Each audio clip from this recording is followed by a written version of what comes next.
દક્ષિણ ગુજરાતની સુમુલ ડેરીની ચૂંટણીનું પરિણામ જાહેર થઈ ગયું છે। સુમુલ ડેરીમાં ભાજપ પ્રેરિત પેનલની ભવ્ય જીત થઈ છે।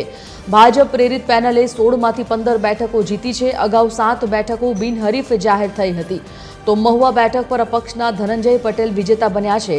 બાકીની તમામ 15 બેઠકો ભાજપ પ્રેરિત પેનલના ફાળે ગઈ છે તો વિજેતા ઉમેદવારો અને કાર્યકરોમાં ઉજવણીનો માહોલ છે।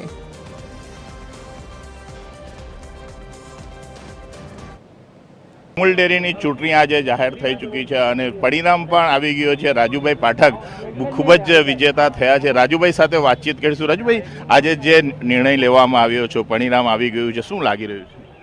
ભારતીય જનતા પાર્ટી 16 સીટમાંથી 15 સીટ સાથે ભવ્યથી ભવ્ય વિજય થયો એ જ બતલાવે છે કે ભારતીય જનતા પાર્ટી સમર્થિત ઉમેદવારોને 2.5 લાખ પશુપાલકોમાં કેટલો મોટો ભરોસો છે, એટલા માટે જબરજસ્ત સમર્થનથી આ જે પરિણામ જે આવ્યું છે એ આપની સમક્ષ છે।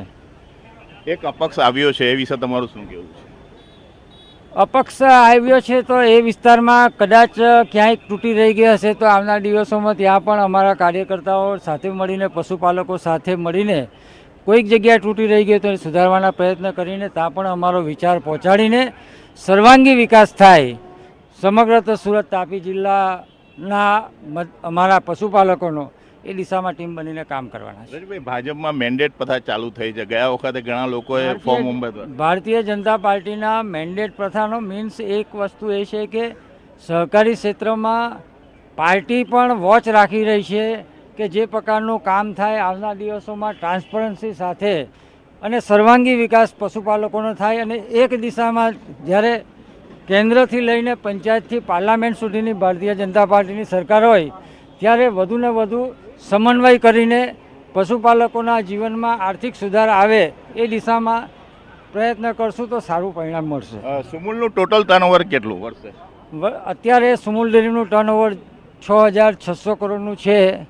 આવનાર દિવસોમાં 5 વર્ષમાં સભાનતા સાથે વાત કરીએ છીએ કે અમારી ટીમ જે પ્રકારની કામ કરવાની છે, ડિઝાઇન બનાવી છે, ચોક્કસપણે વિશ્વાસ આપું છું કે 13,000 કરોડ ઉપર 5 વર્ષમાં સુમુલ ડેરીનો લક્ષ્યાંક છે। 13,000 કરોડના ટર્નઓવર પર પહોંચશે અને 2.5 લાખ પશુપાલકોના જીવનમાં આર્થિક સુધારો અને અમારા સૌના લોકપ્રિય વડાપ્રધાન શ્રી નરેન્દ્રભાઈ મોદી સાહેબનું જે સપનું છે એ સપનું સાકાર કરવામાં અમારો પણ રામ સેતુમાં ખિસકોલી જેવો પ્રયત્ન હતો એ પ્રકારનો પ્રયત્ન રહેશે।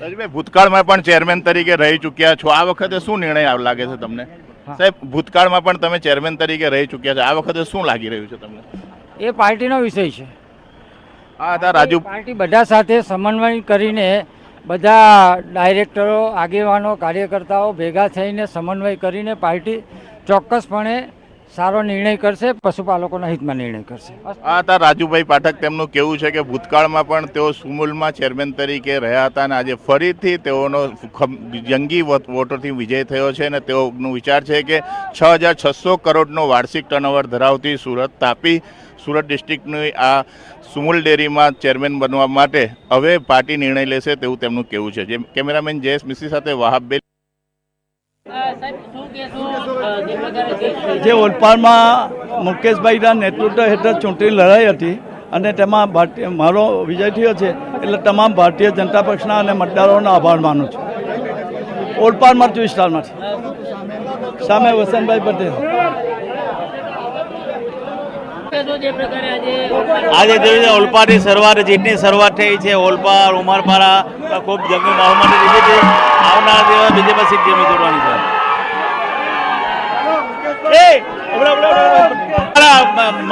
માંગરોળ બહુ જવો મને જીતી છે, નિઝર સીટ